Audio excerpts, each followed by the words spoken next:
राजस्थान की राजधानी जयपुर का ऐतिहासिक आमेर किला भारत में ही नहीं बल्कि दुनिया भर में काफी प्रसिद्ध है। तो अरावली की ऊंची पहाड़ियों से घिरा हुआ ये किला राजस्थानी कला और संस्कृति का एक अद्भुत उदाहरण है। कछवाहा राजपूत राजा मान सिंह प्रथम, जो कि मुगल बादशाह अकबर के 9 रत्नों में से एक थे, उन्होंने 1589 यानी कि 1589 में इस किले की नींव रखी थी और फिर उनके उत्तराधिकारी राजा लोग इस किले का विस्तार और नवीनीकरण का काम करवाते रहे।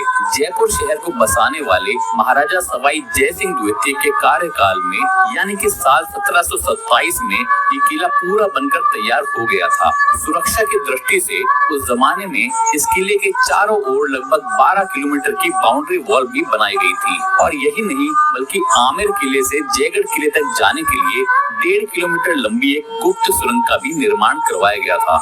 यहाँ की एक एक चीज बहुत ही मजबूती से बनाई गई है, फिर चाहे वो यहाँ बने सागौन की लकड़ी के दरवाजे हों, उनमें लगे हुए ये बड़े बड़े ताले हों या फिर यहाँ बने हुए खूबसूरत महल। उस जमाने में यहाँ पानी गर्म करने की ऐसी टेक्नोलॉजी का इस्तेमाल किया जाता था जिसके बारे में सोचकर आप हैरान हो जाएंगे। और यहाँ सब्जियों का उपयोग करके बनाई गई ये फ्रेस्को पेंटिंग्स आपको इतनी सुंदर लगेंगी कि आप इनको देखते रह जाएंगे। इस किले में बना शीश महल भारत का ही नहीं बल्कि दुनिया का सबसे बड़ा और खूबसूरत शीश महल है। जब यहाँ पर मशाले जलाई जाती थी तो इन रंग बिरंगे शीशों पर रोशनी पड़ने से ये पूरा शीश महल जगमगाता था और जो नजारा होता था वो देखने लायक होता था। आपकी जानकारी के लिए मैं बता देता हूँ कि साल 2013 में कंबोडिया में हुई मीटिंग के दौरान वर्ल्ड हेरिटेज कमेटी ने आमेर किले समेत राजस्थान के 5 और किलों को वर्ल्ड हेरिटेज साइट घोषित कर दिया था। तो जयपुर शहर की भीड़ भाड़ से करीब 11 किलोमीटर दूर ये किला आमेर में पड़ता है और ये काफी ऊंचाई पर बसा हुआ है। ऊपर तक अगर आप पैदल जाना चाहते हैं तो थोड़ी थकावट आपको हो सकती है और अगर आपके साथ बुजुर्ग या छोटे बच्चे हैं तो मैं ये बिल्कुल भी सजेस्ट नहीं करूंगा। तो आप चाहें तो अपने निजी वाहन और यहाँ मिलने वाली जीप के अलावा हाथी की सवारी करके भी किले तक पहुँच सकते हैं। नमस्कार दोस्तों, मैं हूँ अनिरुद्ध और आज मैं आपको घुमाने वाला हूँ राजस्थान के सबसे चर्चित पर्यटक स्थलों में से एक ये खूबसूरत आमेर का किला और इसके इतिहास से जुड़ी सारी जानकारी मैं आपको इस वीडियो में देने वाला हूँ।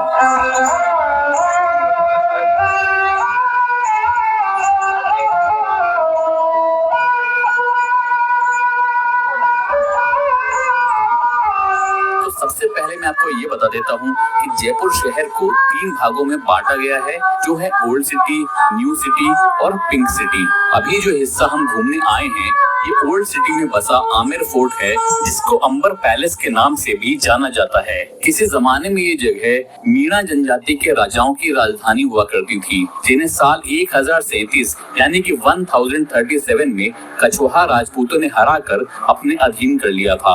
आमेर में बसावट करने के साथ ही साथ आमेर किले की नींव राजा मान सिंह प्रथम ने 1589 यानी कि 1589 में रखी थी और इसको उन्होंने अपने रेजिडेंस के रूप में बनवाया था। बाद के राजा लगभग अगले 138 सालों तक अपनी सुविधा के अनुसार यहाँ पर सुधार और निर्माण कार्य करवाते रहे और साल 1727 यानी कि 1727 तक ऐसा ही चलता रहा, क्योंकि सवाई जय सिंह द्वितीय के समय में कछवाहा राजपूत राजाओं ने अपनी राजधानी आमेर से जयपुर शिफ्ट कर ली थी। तो मैं बता देता हूँ कि राजा मान सिंह मुगल बादशाह अकबर के दरबार में शामिल उनके 9 रत्नों में से एक थे, जैसे कि तानसेन, बीरबल, अबुल फजल वगैरह हुआ करते थे। आमेर किला, इसको अंबर किला भी कहा जाता है, इसका नाम यहाँ पर स्थित अम्बकेश्वर मंदिर के नाम पर पड़ा था, जिसके बारे में कहा जाता है कि ये 5000 साल से भी ज्यादा पुराना मंदिर है। तो इस किले से भी पुरानी इमारत उस सामने वाली पीले रंग की बिल्डिंग है। बताया जाता है कि आमेर किला बनने से पहले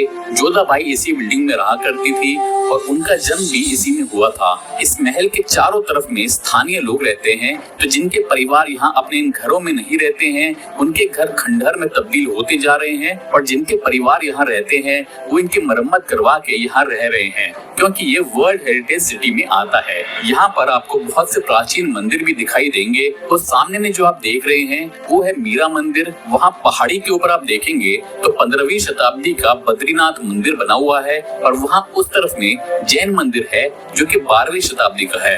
यहाँ चारों तरफ आपको अरावली हिल्स दिखाई देगी और ऊपर में किले की बाउंड्री दिखाई देगी जो कि कुल मिलाकर 12 किलोमीटर की है और पूरी ओल्ड सिटी को कवर करती है। वहाँ पहाड़ी के ऊपर में आपको जयगढ़ फोर्ट दिखाई देगा जहाँ सैनिक रहते थे और प्रैक्टिस किया करते थे। तो उस किले को सैनिकों के प्रैक्टिस ग्राउंड के रूप में इस्तेमाल किया जाता था। तो आमेर और जयगढ़ दोनों किले एक ही परिसर में माने जाते हैं और इसी वजह से दोनों किले 1.5 किलोमीटर लंबी सुरंग के जरिए आपस में जुड़े हुए हैं। राजा मान सिंह के समय में उनके महल में यानी कि मान सिंह पैलेस में प्रवेश करने के लिए इस सामने वाला रूट इस्तेमाल किया जाता था। तो यहाँ किले के अंदर जाने से पहले आपको कुछ लोग ये इंस्ट्रूमेंट बजाते हुए नजर आएंगे जिसको कहा जाता है रावण हत्था। ऐसा कहा जाता है कि रावण ने शिव जी को प्रसन्न करने के लिए ये इंस्ट्रूमेंट बनाया था।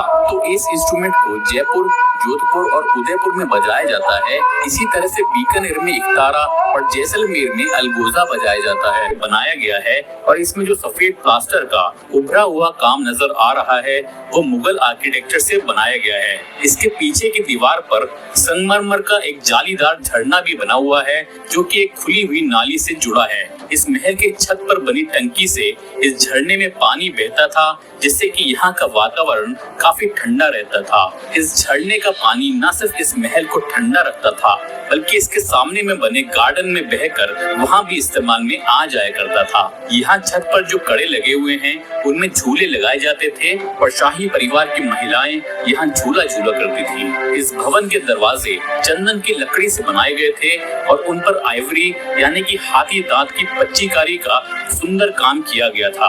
और जैसा कि मैंने आपको बताया था कि इन दरवाजों पर यहीं सामने में बने गार्डन का नक्शा आपको दिखाई देगा। तो उस जमाने में जो भी डिजाइन होते थे राजा उनको यहाँ के दरवाजों में उतरवा देते थे जिससे कि कारीगरों को उस चीज को बनाने में कोई भी दिक्कत ना हो। जिससे ये पता लगता है कि उस जमाने में भी कला की कोई कमी नहीं थी। पहले ये दरवाजे ऐसे कांच में बंद नहीं थे लेकिन जब पर्यटकों ने इनको छेड़ना शुरू कर दिया तो इनको इस तरह से कांच में बंद करना पड़ गया। यहाँ शीशे के अंदर में आप देखेंगे कि एक व्हील चेयर रखी हुई है। त्योहारों के समय में शाही परिवार की महिलाएं काफी भारी कपड़े और गहने पहनती थी जिसकी वजह से उनको चलने में काफी दिक्कत हुआ करती थी। तो उनके लिए ये व्हील चेयर इस्तेमाल की जाती थी। तो इसको 2 महिलाएं आगे से और 2 पीछे से खींचा करती थी। ये व्हील चेयर चंदन की लकड़ी से बनी है और इस पर चारों तरफ मीनाकारी का सुंदर काम किया गया है। यहाँ जो दरवाजे भी आप देख रहे हैं ये भी चंदन की लकड़ी से ही बने हुए हैं। तो हम अब इस किले के चौथे आंगन यानी कि 4th कोर्टयार्ड में आ गए हैं। राजा मान सिंह 1589 से लेकर 1614 तक यानी कि 1589 से 1614 तक राजा रहे थे। और इस 4th कोर्टयार्ड में आपको मान सिंह पैलेस और राजा की रानियों के लिए बनाए गए कक्ष भी देखने के लिए मिल जाएंगे। किले के इस हिस्से को जनाना महल के नाम से जाना जाता है। राजा मान सिंह की 12 रानियां थी और उन 12 रानियों के लिए उन्होंने यहाँ पर 12 अपार्टमेंट बनवाए थे। अभी हम जहाँ खड़े हैं ये उनमें से एक रानी का अपार्टमेंट है। तो सभी रानियों के अपार्टमेंट एक जैसे ही बने हैं जिनमें आपको कुछ इस प्रकार के काफी बड़े कॉमन हॉल नजर आएंगे जिनमें खूबसूरत पेंटिंग बनाई गई हैं और इन अपार्टमेंट्स के अंदर यहाँ से रास्ता बना हुआ है। तो ये था आमेर का किला और इससे जुड़ा रोचक इतिहास। तो अगर आप चाहते हैं कि मैं ऐसे ही और ऐतिहासिक इमारतों के वीडियोस आपके लिए बनाऊं तो उस जगह का नाम नीचे कमेंट